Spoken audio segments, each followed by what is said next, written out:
وقالت طائفة من أهل الكتاب آمنوا بالذي أنزل على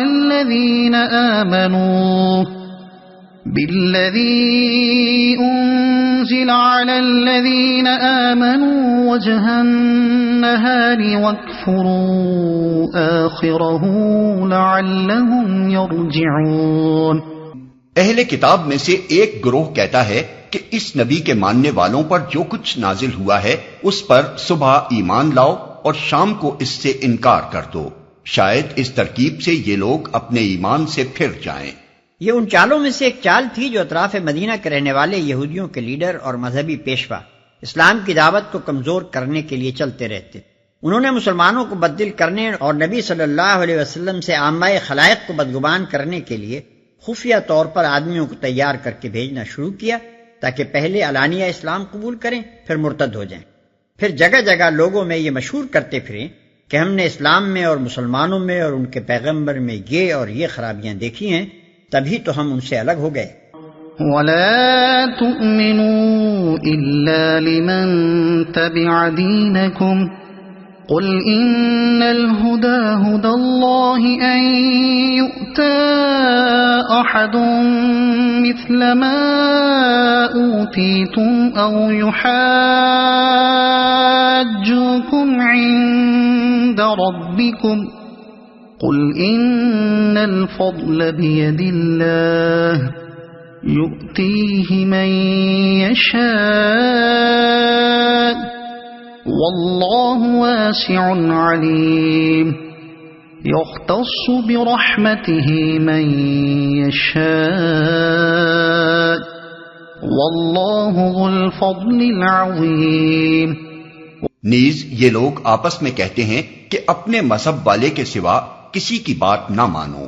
اے نبی ان سے کہہ دو کہ اصل میں ہدایت تو اللہ کی ہدایت ہے اور یہ اسی کی دین ہے کہ کسی کو وہی کچھ دے دیا جائے جو کبھی تم کو دیا گیا تھا، یا یہ کہ دوسروں کو تمہارے رب کے حضور پیش کرنے کے لیے تمہارے خلاف قوی حجت مل جائے۔ اے نبی ان سے کہو کہ فضل و شرف اللہ کے اختیار میں ہے، جسے چاہے عطا فرمائے، وہ وسیع النظر ہے اور سب کچھ جانتا ہے، اپنی رحمت کے لیے جس کو چاہتا ہے مخصوص کر لیتا ہے اور اس کا فضل بہت بڑا ہے، وہ وسیع النظر ہے۔ اصل میں لفظ واسع استعمال ہوا ہے جو بالعموم قرآن میں 3 مواقع پر آیا کرتا ہے۔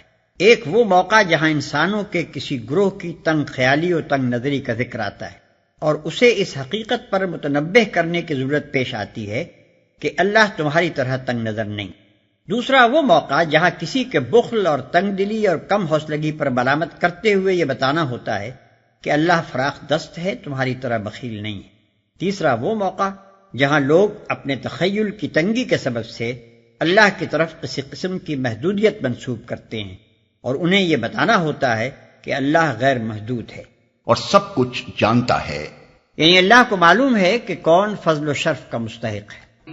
يختص برحمته من يشاء والله ذو الفضل العظيم ومن أهل الكتاب من إن تأمنه بقنطار يؤده إليك ومنهم من إن تأمنه بدينار لا يؤده إليك إلا ما دمت عليه قائما ذلك بأنهم قالوا ليس علينا في الأميين سبيل ويقولون على الله الكذب وهم يعلمون۔ اہل کتاب میں کوئی تو ایسا ہے کہ اگر تم اس کے اعتماد پر مال و دولت کا ایک ڈھیر بھی دے دو تو وہ تمہارا مال تمہیں ادا کر دے گا، اور کسی کا حال یہ ہے کہ اگر تم 1 دینار کے معاملے میں بھی اس پر بھروسہ کرو تو وہ ادا نہ کرے گا، الا یہ کہ تم اس کے سر پر سوار ہو جاؤ۔ ان کی اس اخلاقی حالت کا سبب یہ ہے کہ وہ کہتے ہیں امیوں یعنی غیر یہودی لوگوں کے معاملے میں ہم پر کوئی مواخذہ نہیں ہے، اور یہ بات وہ محض جھوٹ گھڑ کر اللہ کی طرف منسوب کرتے ہیں۔ حالانکہ انہیں معلوم ہے کہ اللہ نے ایسی کوئی بات نہیں فرمائی ہے۔ وہ کہتے ہیں کہ امیوں یعنی غیر یہودی لوگوں کے معاملے میں ہم پر کوئی مواخذہ نہیں ہے۔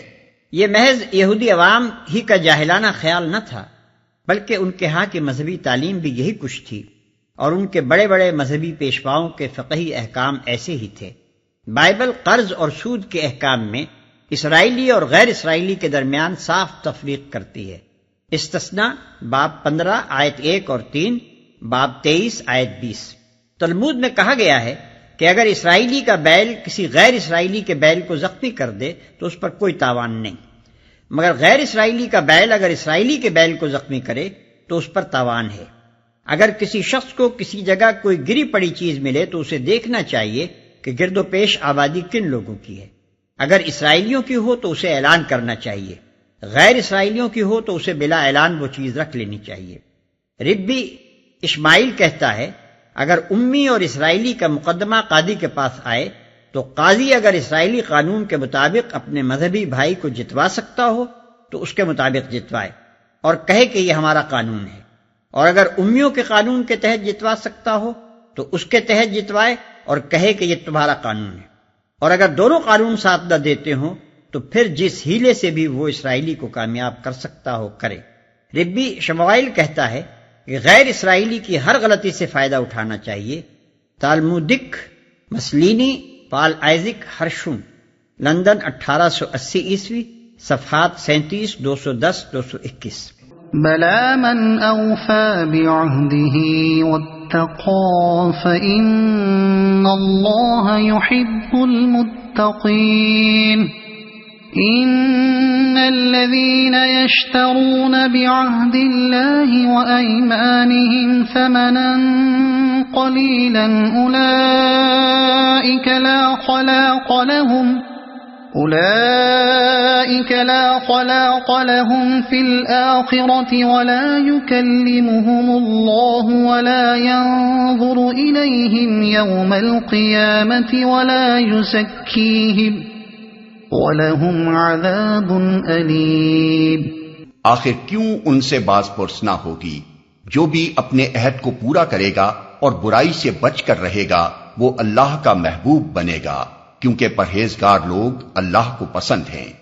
رہے وہ لوگ جو اللہ کے عہد اور اپنی قسموں کو تھوڑی قیمت پر بیچ ڈالتے ہیں تو ان کے لیے آخرت میں کوئی حصہ نہیں۔ اللہ قیامت کے روز نہ ان سے بات کرے گا، نہ ان کی طرف دیکھے گا اور نہ انہیں پاک کرے گا، بلکہ ان کے لیے تو سخت دردناک سزا ہے۔ اللہ قیامت کے روز نہ ان سے بات کرے گا، نہ ان کی طرف دیکھے گا اور نہ انہیں پاک کرے گا۔ سبب یہ ہے کہ یہ لوگ ایسے سخت اخلاقی جرائم کرنے کے بعد بھی اپنی جگہ یہ سمجھتے ہیں کہ قیامت کے روز بس یہی اللہ کے مقرب بندے ہوں گے، انہی کی طرف نظر عنایت ہوگی، اور جو تھوڑا بہت گناہوں کا میل دنیا میں ان کو لگ گیا ہے وہ بھی بزرگوں کے صدقے میں ان پر سے دھو ڈالا جائے گا، حالانکہ دراصل وہاں ان کے ساتھ بالکل برعکس معاملہ ہو۔ وَإِنَّ مِنْهُمْ لَفَرِيقًا يَلْوُونَ أَلْسِنَتَهُمْ بِالْكِتَابِ لِتَحْسَبُوهُ